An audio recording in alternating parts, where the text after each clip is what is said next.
తెలంగాణలో సంచలనం సృష్టించిన ఫోన్ ట్యాపింగ్ కేసు విచారణను కొత్తగా ఏర్పాటైన సిట్ వేగవంతం చేసింది. ఈ కేసులో కీలక నిందితుడిగా ఉన్న ఇంటెలిజెన్స్ మాజీ చీఫ్ టి ప్రభాకర్ రావును పోలీసులు జూబ్లీహిల్స్ పోలీస్ స్టేషన్ కు తరలించారు. నిన్ననే సిట్ సభ్యులతో సిపి సజ్జనార్ ప్రత్యేకంగా సమావేశమై కేసు పురోగతిపై చర్చించారు.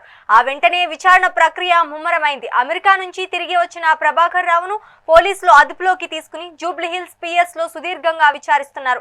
ట్యాపింగ్ ఆదేశాలు ఎవరి నుంచి వచ్చాయి, డేటా ధ్వంసం వెనుక ఉన్నది ఎవరు అనే కోణంలో ప్రశ్నలు కురిపిస్తున్నారు. ఈ విచారణ ద్వారా ఫోన్ ట్యాపింగ్ నెట్వర్క్ లో ఉన్న మరికొందరు కీలక వ్యక్తుల పేర్లు బయటకు వచ్చే అవకాశం ఉందని పోలీసులు భావిస్తున్నారు.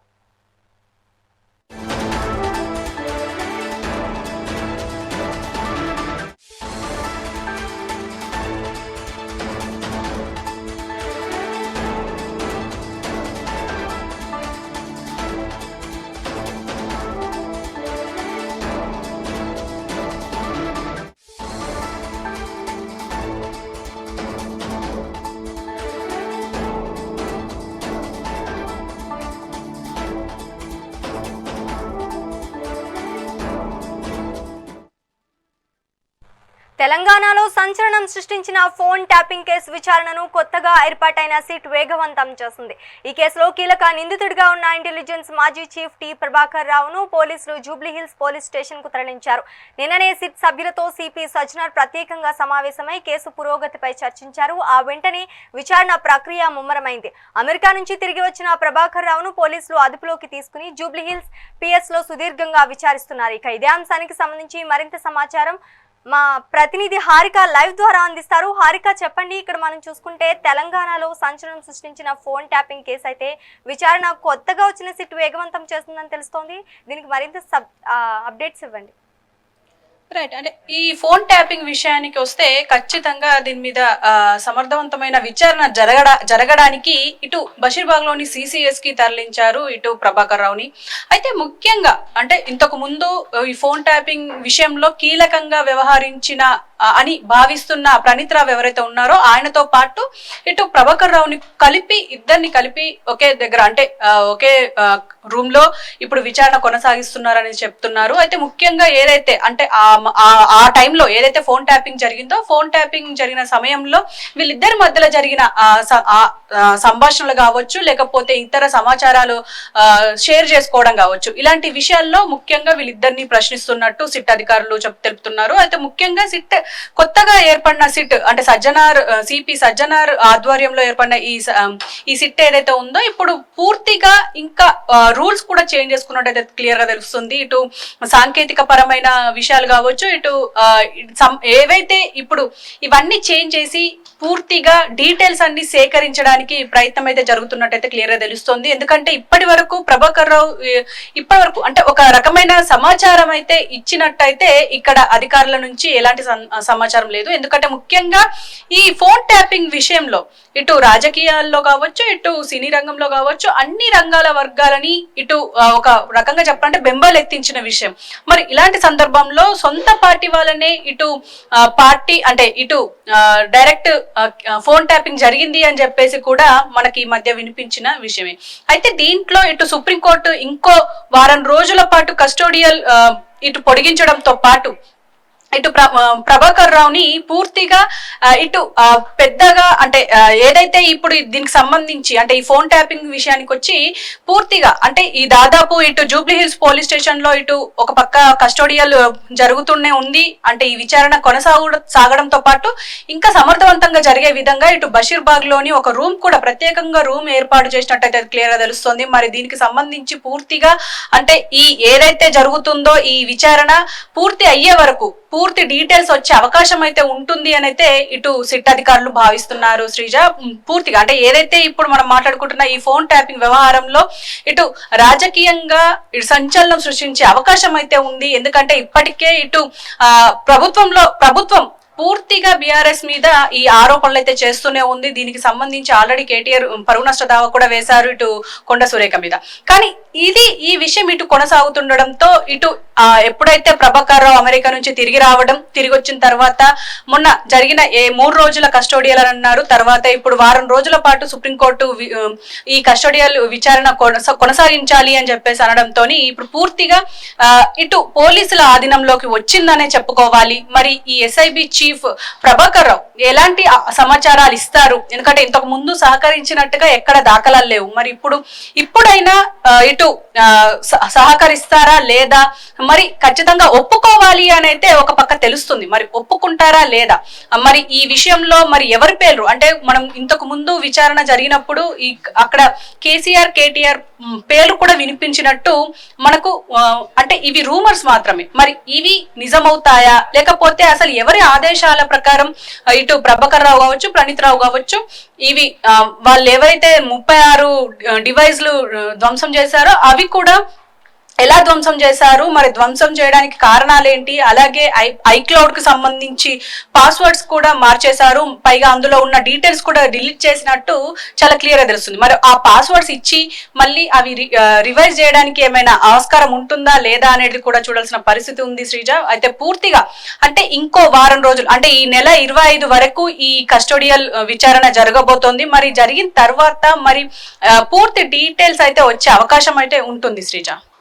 హారిక, కొత్త సిట్ అధికారులు రావడానికి కారణం ఏమై ఉంటుందంటారు? సారీ హారిక, కొత్త సిట్ అధికారులు రావడానికి గల కారణం ఏమై ఉంటుందంటారు? పూర్తిగా ఈ ప్రభాకర్ రావు ఎవరైతే ఉన్నారో ఎప్పుడైతే ప్రణీత్ రావుకి బెయిల్ వచ్చి కొంచెం రిలీఫ్ వచ్చింది అని అనుకున్న సమయంలో అమెరికా నుంచి తిరిగి రావడంతో ఇటు సిట్ అధికారులు మాత్రం ఒక పక్క ఊపందుకున్నారని చెప్పుకోవాలి. ముఖ్యంగా ఎవరైతే ఇప్పుడు ప్రణీత్ రావు కీలకంగా వ్యవహరించారు అని చెప్పేసి అనుకున్నాము, అలా తర్వాత chief SIB chief Prabhakar Rao ఇక్కడ ఉండకపోవడంతో ఆయన ఇక్కడ దొరకలేకపోయారు. తర్వాత ఆయనని విచారణకు రావాలి అని పిలిచినప్పుడు 2-3 సార్లు విచారణకు జూబ్లీహిల్స్ పోలీస్ స్టేషన్ కి వచ్చి విచారణకు వచ్చినట్టే వచ్చి ఎలాంటి సమాచారం ఇవ్వకపోవడంతో పూర్తిగా అక్కడ విఫలమైందనే చెప్పుకోవాలి ఇటు సిట్. అయితే ఇప్పుడు కూడా సిపి సజ్జనార్ ఆధ్వర్యంలో ఈ సిట్ ప్రత్యేక బృందం ఏర్పడింది. మరి ఈ బృందం చేసే ఈ విచారణలో ఎలాంటి డీటెయిల్స్ వస్తాయనేది చూడాలి. ఎందుకంటే ఇప్పటికీ ఈ ఫోన్ ట్యాపింగ్ వ్యవహారం గత 2 సంవత్సరాలుగా కొనసాగుతూనే ఉంది. అసలు రేపు మాపు అని చెప్పేసి ఎప్పటికప్పుడు కేసులు పడతాయి అని చెప్పేసి అనుకుంటున్నప్పటికీ కూడా ఎక్కడా దీనికి సంబంధించిన ఒక్క పక్క కేసు అయితే తేలడం లేదు. మరి ఈసారైనా అంటే ప్రత్యేక బృందం ఏర్పడింది, ప్రత్యేకంగా సాంకేతిక పరిజ్ఞానంతో ఇక్కడ అన్ని రకాల డీటెయిల్స్ గ్యాదర్ చేస్తామని చెప్పేసి ఇటు సిట్ బృందం చెప్తుంది.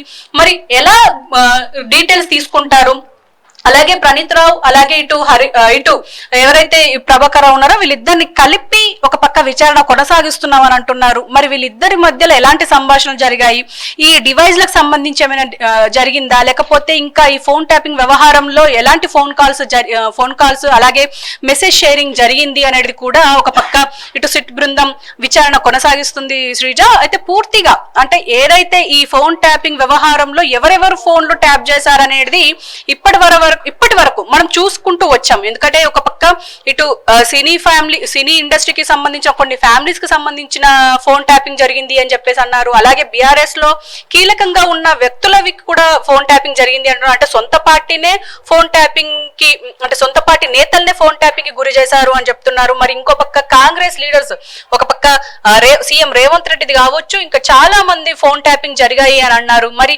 ఎవరెవరివి జరిగాయి అంటే మావోయిస్టుల ఫోన్ ట్యాపింగ్ చేసి వాళ్ళు ఎక్కడున్నారు వాళ్ళ డీటెయిల్స్ తెలుసుకోవడానికి ఈ ఫోన్ ట్యాపింగ్ వాడాము అని చెప్పేసి అంటున్నారు, ఈ సాఫ్ట్వేర్ వాడాము అని అంటున్నారు. మరి ఇటు చూస్తే మాత్రం ఇటు పూర్తిగా పార్టీకి అనుకూలంగా వాడుకున్నారు అని చెప్పేసి అయితే ఇటు కాంగ్రెస్ ఆరోపిస్తుంది. మరి దీనికి సంబంధించి ఈ కేసు మరి ముందుకెళ్తుందా లేదా, ఎందుకంటే ఇప్పటికీ ఇటు ప్రణీత్ రావుని అరెస్ట్ చేసి మళ్ళీ రిలీజ్ చేసిన తర్వాత ప్రభాకర్ రావు రావడం, ఆయన వచ్చిన తర్వాత 2-3 సార్లు విచారణకు వెళ్ళినా కూడా అక్కడ ఎలాంటి ఈ డీటెయిల్స్ ఇవ్వకపోవడంతో పూర్తిగా ఇప్పుడు మరి ఈసారైనా డీటెయిల్స్ ఇస్తారా లేదా, అంటే ఎప్పుడైతే ఆయన డివైస్లు కాల్ చేశారు అని చెప్తున్నాము, పాస్వర్డ్లు చేంజ్ చేశారు అని చెప్తున్నారు. మరి ఇవన్నింటికి సంబంధించి ఆయన ఎలాంటి ఆన్సర్స్ ఇస్తారు, ఎలాంటి ఆన్సర్స్ ఇస్తారు అనేది మాత్రం ఖచ్చితంగా చూడాల్సిన అవసరం అయితే ఉంది శ్రీజ. కొత్త అధికారుల నేతృత్వంలో ఎలాంటి అంశాలు బయటకు వచ్చే అవకాశం ఉందంటారు?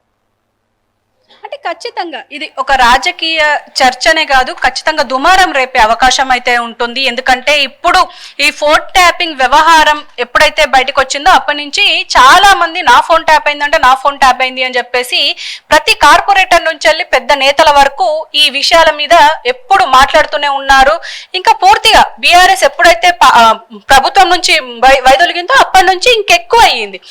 సో ఇప్పుడు ఈ ఏదైతే ఈ ఫోన్ ట్యాపింగ్ వ్యవహారం ఉంది, ఖచ్చితంగా ఇది ఎటు రాజకీయంగా దుమారం లేపే అవకాశం అయితే ఉంటుంది. ఎందుకంటే ఇప్పుడు డీటెయిల్స్ ఒకవేళ బయటికి వస్తే, ఒకవేళ పాస్వర్డ్స్ కానీ ఇచ్చి అలాగే దానిలో ఉన్న సమాచారం కానీ రివైజ్ చేస్తే ఖచ్చితంగా పెద్ద సంచలనమే సృష్టించబోతుందని అయితే చాలా క్లియర్ గా తెలుస్తుంది శ్రీజ.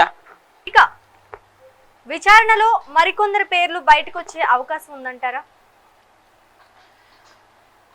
అంటే పూర్తిగా ఏదైతే మనం మాట్లాడుకుంటున్న ఈ ఫోన్ ట్యాపింగ్ వ్యవహారం ఖచ్చితంగా ఇటు రాజకీయంగానే కాదు, రాష్ట్ర వ్యాప్తంగా కాదు, మొత్తం దేశవ్యాప్తంగా సంచలనం సృష్టించే అవకాశం ఉంది. ఎందుకంటే ఇప్పటికీ 2 సంవత్సరాలుగా ఉన్న ఈ కేసు ఏదైతే ఉందో ఇప్పుడైనా అంటే ఈ నెల 25కు ఈ కేసు అంటే కస్టోడియల్ విచారణ ముగిసే అవకాశం ఉంటుంది. మరి ముగిసిన తర్వాత ఎలాంటి డీటెయిల్స్ వస్తాయి, వచ్చిన తర్వాత మరి ఇటు ప్రభుత్వం కావచ్చు ఇటు పోలీసులు కావచ్చు ఎలాంటి చర్యలు తీసుకుంటారు, ఒకవేళ చర్యలు తీసుకుంటే మరి ఇటు ఎవరి పేర్లు బయటకు వస్తాయి, అంటే ఇటు కేటీఆర్ కేసీఆర్ పేర్లు కూడా ఉన్నాయి అని చెప్పేసి మనకు వినిపిస్తున్న విషయం మనం చూస్తున్నాం. అంటే ఎందుకంటే ఇప్పటికీ అంటే కేసీఆర్ ఆదేశాల ప్రకారమే ఈ డివైజ్లు కాల్ చేశారా ప్రభాకర్ రావు అని చెప్పేసి కూడా చాలా కథనాలు నడిచాయి. మరి అలాంటి సమయంలో మరి ఇప్పుడు ఒకవేళ మరి ఎవరి పేర్లు బయటకు వస్తాయి, వచ్చిన తర్వాత ఎలాంటి పరిణామాలు ఉంటాయి, ఆ పరిణామాలను ఇటు బీఆర్ఎస్ ఎలా ఎదుర్కోబోతోంది ఇప్పటికీ మనం చూస్తూనే ఉన్నాం. ఒక పక్క కొండా సురేఖ చేసిన వ్యాఖ్యల్లో ముఖ్యంగా ఈ ఫోన్ ట్యాపింగ్ వ్యవహారంలో బీఆర్ఎస్ వర్కింగ్ ప్రెసిడెంట్ కేటీఆర్ పైన చేసిన ఆరోపణలు కూడా ఉన్నాయి. సో దానికి సంబంధించి ఆల్రెడీ ఇటు డెఫమేషన్ కేసు కూడా వేయడం, ఇటు ఏదైతే ఇప్పుడు జరుగుతున్న అక్కినేని ఫ్యామిలీలో జరిగిన ఈ విడాకుల దుమారం ఏదైతే ఉందో అది కూడా కేటీఆర్ వల్లనే జరిగింది అనడం, ఇలాంటివన్నీ జరగడం, పైగా ఇటు మరి కేటీఆర్ కేసీఆర్ పేర్లు వస్తే ఇటు కాంగ్రెస్ ఎలా వాడుకుంటుంది, లేకపోతే ఇటు ఎలా బీఆర్ఎస్ డిఫైన్ చేసుకుంటుంది అనేది కూడా చూడాల్సిన పరిస్థితి అయితే ఉంది Sreeja. Right, thank you for the update Harika.